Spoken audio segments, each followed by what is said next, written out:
एक तरफ पश्चिम बंगाल की 142 विधानसभा सीटों पर दूसरे और आखिरी चरण की वोटिंग जारी है। वोटिंग के बीच सबसे ज्यादा चर्चा भवानीपुर सीट की है, जहां से मुख्यमंत्री ममता बनर्जी चुनाव लड़ रही हैं। इस सीट पर उन्हें बीजेपी के प्रत्याशी शुभेंदु अधिकारी से टक्कर मिल रही है। हालांकि चुनाव के बीच बंगाल में वोटिंग के बीच आज भी एक ही नाम बार बार सभी के लिए मुख्य बिंदु बन गया है और वो नाम है आईपीएस अजयपाल शर्मा का, जिनके खिलाफ सुप्रीम कोर्ट का रुख किया गया और चुनाव आयोग पर भी गंभीर आरोप लगाए गए। चलिए जानते हैं अब क्या नया मामला है जिसके तहत सुप्रीम कोर्ट का रुख आईपीएस अजयपाल शर्मा के खिलाफ किया गया और क्या इसका असर बंगाल चुनाव नतीजों पर पड़ेगा, जानते हैं इस रिपोर्ट में। नमस्कार, मैं हूं नासमिन खान और आप देख रहे हैं हमारा खास प्रोग्राम। आईपीएस अजयपाल शर्मा के खिलाफ सुप्रीम कोर्ट में याचिका।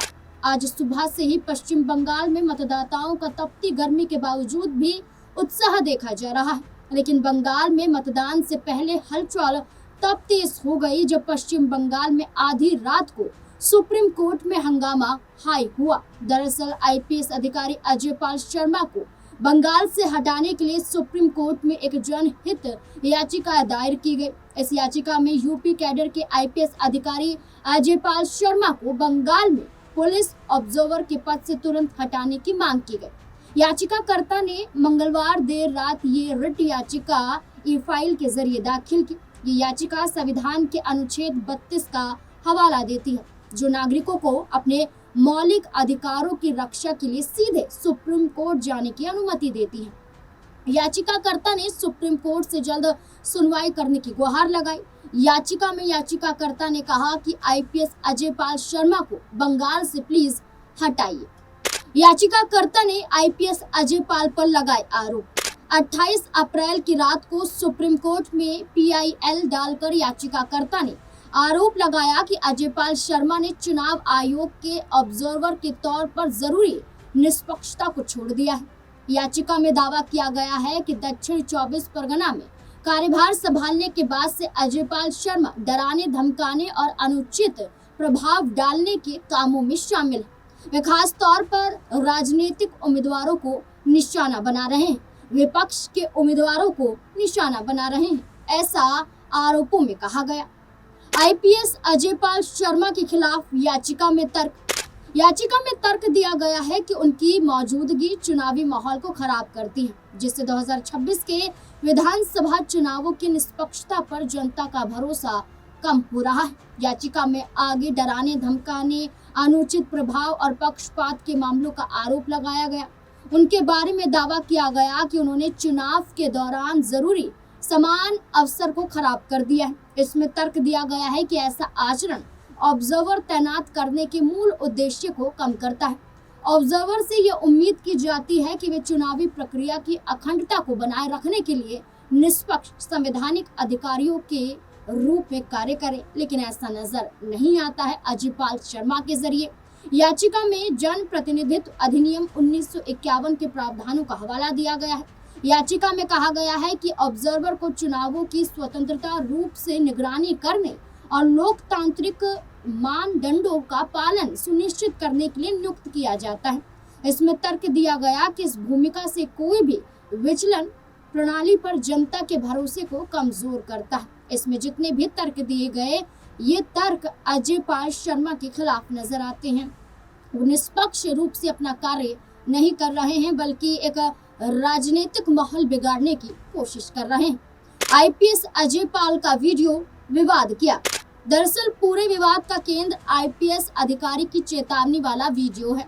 दूसरे चरण के मतदान से ठीक पहले वे पश्चिम बंगाल के दक्षिण 24 परगना जिले के फलता क्षेत्र में पहुंचे थे। मतदाताओं को डराने, धमकाने और उनके पहचान पत्र छीनने के आरोपों के बीच तृणमूल कांग्रेस के उम्मीदवार जहांगीर खान के घर पर पुलिस और केंद्रीय बलों ने छापा मारा था।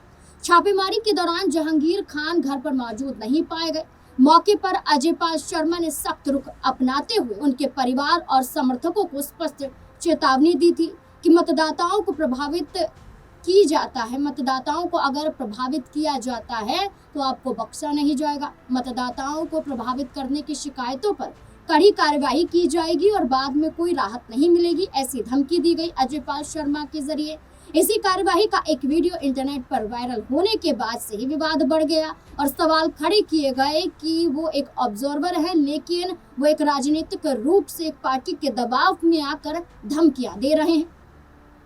चुनाव आयोग के अलग से सैलरी देने पर भी सवाल। जहां अजयपाल शर्मा के तेवर की वजह से बंगाल में माहौल गर्म है, जहां भाजपा और चुनाव आयोग का एजेंट टीएमसी के अलावा सपा मुखिया अखिलेश यादव अधिकारी को बता रहे हैं, तो वहीं दूसरी तरफ अजयपाल की सैलरी को लेकर भी विवाद खड़ा हो गया है। जहां कहा जा रहा है कि चुनाव आयोग आईपीएस अजयपाल शर्मा पर ज्यादा मेहरबान है, क्योंकि वो यूपी सीएम योगी आदित्यनाथ के खास में गिने जाते हैं। इसलिए ही अजयपाल शर्मा की नियुक्ति के बाद सबसे बड़ा सवाल ये उठ रहा है कि क्या उन्हें इस काम के लिए अलग से वेतन मिलेगा। बता दें कि तकनीकी रूप से किसी भी अधिकारी को चुनाव ड्यूटी के दौरान उनके मूल विभाग से मिलने वाली नियमित सैलरी मिलती रहती है। हालांकि चुनाव आयोग मानदेय और विशेष भत्तों के रूप में अतिरिक्त भुगतान जरूर करता है। ये राशि उनके कठिन परिश्रम और अतिरिक्त जिम्मेदारी के बदले दी जाती, जिसे सैलरी का हिस्सा नहीं बल्कि एक विशेष प्रोत्साहन माना जाता है। ऐसा कहें कि एक तोहफा है, एक गिफ्ट है जो चुनाव आयोग के जरिए दिया जाता है। इसलिए टीएमसी या यूं कहें कि पूरे विपक्ष के जरिए आरोप लगाया जा रहा है कि भाजपा और चुनाव आयोग तो आईपीएस अजयपाल शर्मा से खुश, क्योंकि जैसा वो चाहते थे वैसा ही वो कर रहे हैं। तभी तो उन्हें यूपी का एनकाउंटर स्पेशलिस्ट और सिंघम कहा जाता है। ममता बनर्जी ने भी चुनाव आयोग पर उठाई उंगली। इस घटना के बाद और सुप्रीम कोर्ट में याचिका दाखिल होने के बाद वोटिंग के बीच ममता बनर्जी ने आरोप लगाया कि पुलिस ऑब्जर्वर बीजेपी के इशारों पर नाच रहे हैं। उन्होंने कहा कि वोट डालने वाले पुलिस और सुरक्षा बल नहीं बल्कि जनता है। ममता बनर्जी ने कहा, चुनाव आयोग खुलेआम हमें परेशान कर रहा है। हमने अदालत की अवमानना का नोटिस भेजा है, फिर भी अनगिनत बाहरी पर्यवेक्षकों को यहाँ लाया गया है। ये स्पष्ट रूप से भाजपा के इशारों पर नाच रहे हैं। आपको बता दें कि ममता बनर्जी ने कहा कि चक्रबेरिया जाइए, आप खुद देखेंगे कि हमारे सभी पोस्टर वहां से हटा दिए गए हैं। क्या चुनाव इसी तरह कराए जाते हैं? वोट डालने वाले पुलिस और सुरक्षा बल नहीं बल्कि जनता है। ये लोग बाहर से कुछ लोगों को लाए हैं और ये लोग मतदाताओं में डर और आतंक फैलाने के अलावा कुछ नहीं कर रहे हैं। ये जल्द ही चले जाएंगे। ममता का शुभेंदु अधिकारी से मुकाबला। शुभेंदु अधिकारी वही नेता हैं जो टीएमसी छोड़कर 2021 के चुनाव से पहले भारतीय जनता पार्टी में शामिल हुए थे और उन्होंने नंदीग्राम सीट पर ममता बनर्जी को चुनाव में हरा दिया था। इसलिए इस बार देश की नजर भवानीपुर सीट पर है, क्योंकि इस बार शुभेंदु को 2 सीटों से चुनाव लड़ रहे हैं। शुभेंदु अधिकारी 2 सीटों से चुनाव लड़ रहे हैं, नंदीग्राम और भवानीपुर। ममता बनर्जी पहले नंदीग्राम सीट से ही चुनाव लड़ती थी, लेकिन पिछले चुनाव में हारने के बाद उन्होंने सिर्फ भवानीपुर से ही चुनाव लड़ने का फैसला किया है। गौरतलब है कि आईपीएस अजयपाल शर्मा विवाद के बीच बंगाल में 4 मई को आने वाले नतीजों पर क्या असर पड़ेगा? क्या ममता बनर्जी भवानीपुर से चुनाव जीत पाएंगी? क्या बंगाल में टीएमसी रिपीट हो पाएगी या फिर भाजपा? बिहार, हरियाणा, राजस्थान, मध्य प्रदेश, दिल्ली, उत्तर प्रदेश, ये तो कम ही राज्य हैं जिनके नाम लिए गए हैं, लेकिन क्या इनकी तर्ज पर ही बंगाल को भी भारतीय जनता पार्टी जीत जाएगी? आपको क्या लगता है इस पूरे विवाद को लेकर? क्या इसका सार निकलता है? क्या इसका समीकरण निकलता है? क्या इसका नतीजा निकलता है? और क्या जो परिणाम 4 मई को आएंगे, क्या इसका असर बीजेपी के लिए फायदेमंद साबित होता हुआ नजर आएगा? इस पूरे मुद्दे को लेकर आपको क्या लगता है? अपनी राय कमेंट सेक्शन में जरूर दें। धन्यवाद।